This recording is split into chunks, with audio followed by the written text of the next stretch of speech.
حفاظت سیکیورٹی کے لیے، اس سے بڑی کیا بات ہو سکتی ہے؟ آئیے وہ عمل جس کے کرنے سے فرشتے نازل میں، ایک عمل یہ ہے کہ ایک بابرکت رات ہوتی ہے، اس رات میں فرشتے نازل ہوتے ہیں، اور وہ رات کو کہا جاتا ہے شب قدر، لیلۃ القدر، جو کہ آج بھی ہو سکتی ہے۔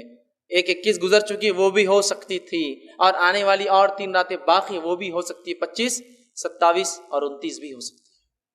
تو شب قدر میں فرشتے اترتے ہیں، جس کی گواہی اللہ رب العزت نے اپنی کتاب کے اندر سورہ قدر سورہ نمبر 97 آیت جو ہے اس پورے سورے کو آپ پڑھیے، اللہ نے فرمایا انا انزلناہ فی لیلۃ القدر، ہم نے قرآن کو لیلۃ القدر میں نازل کیا۔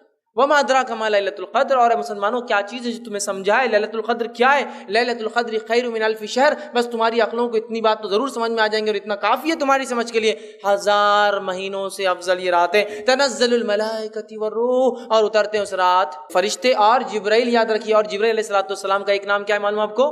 روح۔ جبرائیل علیہ السلام کا ایک نام یاد رکھیے، وہ روح ہے، یاد رکھیے، نہیں تو آپ بولیں گے تنزل الملائکۃ والروح، اور ایک صاحب ایک بار تفسیر کرنے لگے، اترتے ہیں اس رات فرشتے اور بڈھے اور بڑوں کی روحیں، ملائکہ الگ ہے نا اور روح الگ ہے، تو پھر صحیح بات ہے نا۔ تو یاد رکھیے یہاں روح سے مراد جبرائیل علیہ السلام ہے، روح الامین بھی ان کا ایک نام ہے، جبرائیل بھی ان کا ایک نام ہے، جبریل بھی ان کا ایک نام ہے، ٹھیک ہے؟ تو روح بھی انہیں کہا جاتا ہے، روح الامین بھی کہا جاتا ہے، 4 نام ان کے قرآن میں آتے ہیں، جبرائیل، جبریل، روح الامین اور روح۔ تو اترتے ہیں اس رات جبرائیل، سردار فرشتوں کے وہ، اور ساتھ میں پورے لے کر، اور جو ہے وہ رات اتنے فرشتے اترتے ہیں کہ مسند احمد کی روایت میں آپ نے فرماتے ہیں اس مبارک رات قدر کے اندر فرشتے اتنے نازل ہوتے ہیں جیسے دنیا میں کنکر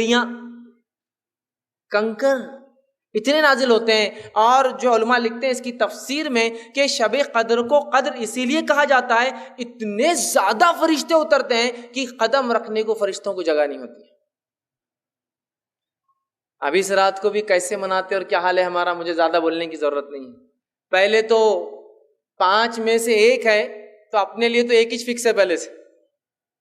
انڈین لوگوں کو آکرشت کسی نے بتا دیا یا اللہ نے وہی بھیج دی کہ میں تمہارے لیے 27، کہے کو محنت کر رہے تم، 5 راتیں جاگ رہے، 27 کو جاگو، اور 27 کو جاگ کے پوری علامتیں فٹ کر لیتے ہو رات میں، ایسا ہو سب ماشاء اللہ۔ چلو بھیا 5 جاگے تو فرق محسوس ہوگا کہ 27 کیا الگ تھی، 1 ہی جاگ کے سب کچھ فٹ کر کے، اور چلو مل گیا اپنے کو 1000 مہینوں کا سب، جاؤ اور سو جاؤ۔ 5 تلاش کرنا ہے۔ نبی اکرم صلی اللہ علیہ وسلم سارا آخری عشرہ جاگ کر عبادت کرتے، اعتکاف میں ہوتے، اور بیویوں کے گھر پہ کسی خادم کو بھیجتے، جا کر اٹھاؤ، قدر ہو سکتی ہے آج، جاگو عبادت کرو۔ نہیں 5 رات کون چھٹی دیں گا بھیا، میرے کو چھٹی کہاں ملتی، 5 راتیں کیسے میں جاؤں گا، مشکل ہے۔ ایک دن ملاقات ہوئے، ارے بھائی بہت آپ کی آنکھیں لال لال دکھ رہی، کیا بات ہے؟ 10 راتوں سے سویا نہیں میں، کیوں، کیا مسئلہ ہے؟ گھر میں شادی ہے نا، کوئی معمولی چیز ہے کیا؟ ہلدی، مہندی، سانچک، رجگے، شادی، ولیمہ، جماگی، کیا کیا نہیں رہتا، اتنا سب کرنا پڑتا، تو رات بھر میں جاگ رہا۔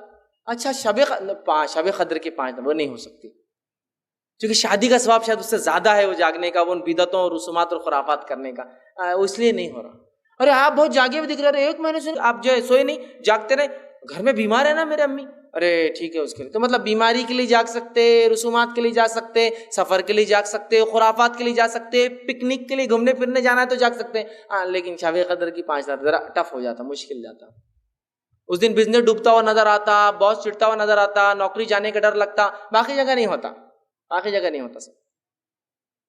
تو اس رات اترتے ہیں، بہت بابرکت رات ہے، مبارک رات ہے۔ صحیح بخاری کی روایت فرماتے کہتے ہیں جس شخص نے حالت ایمان کے اندر جو ہے ثواب کی نیت سے شب قدر میں قیام کیا، عبادت کی، نماز پڑھی، غفر له ما تقدمت من ذنبک، اللہ پچھلے گناہ معاف کر دیتا ہے اس کے۔ بہت بابرکت رات ہے۔ اسی طرح وہ عمل